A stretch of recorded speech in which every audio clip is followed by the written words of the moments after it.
Sepak bola Alfat Fatir kembali diterpa isu tak sedap. Mantan suami Ratu Rizky Nabila itu dikabarkan melakukan kekerasan dalam rumah tangga (KDRT) terhadap istrinya, Nadia Christina. Alfat Fatir menikah dengan seorang selebgram bernama Nadia Christina pada tanggal 6 April tahun 2021. Di usia pernikahannya masih seumur jagung, Alfat Fatir kembali diduga melakukan KDRT kepada istri barunya. Hal itu terungkap lewat unggahan Nadia di Instagram story akun pribadinya _Nadia Christina, Kamis, tanggal 8 Juli tahun 2021. Diketahui saat ini Nadia tengah terpapar COVID-19. Namun bukannya mendapat perhatian lebih dari sang suami, Nadia justru mendapatkan tindak kekerasan dari Alfat. "Saring dong, kalau istri lagi COVID-19, terus malah dika dokter T apa yang kalian lakuin?" tanya Nadia pada pengikutnya di Instagram.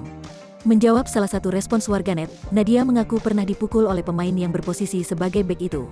"Sedang dibutakan karena cinta, tapi kalau dibogem mulu ya lama-lama melek," tulisnya menambahkan. Lebih lanjut, Nadia juga mengaku sudah berpisah dengan Alfat Fatir. "Sudah ditinggalin, tinggal dilaporin," yang belum, tulis Nadia. Tak butuh waktu lama, Alfat Fatir langsung memberikan klarifikasinya. Ia meminta sang istri untuk berhenti mencari sensasi dan tidak mengumbar kejelekan orang lain. Dalam pengakuannya, Alfat Fatir juga menyebut sudah berpisah dengan damai dari Nadia Christina pada tanggal 15 Juni lalu. "Tidak usah cari sensasi dan nama baik, kamu bukan siapa-siapa dan saya pun bukan siapa-siapa.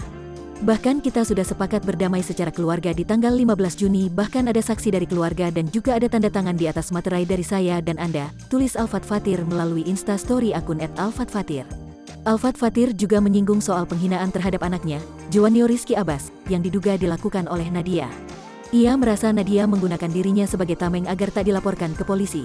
"Sekarang Anda melaporkan masalah yang sudah berdamai sebelumnya, apa kabar dengan kasus anak saya yang sebelumnya Anda hina?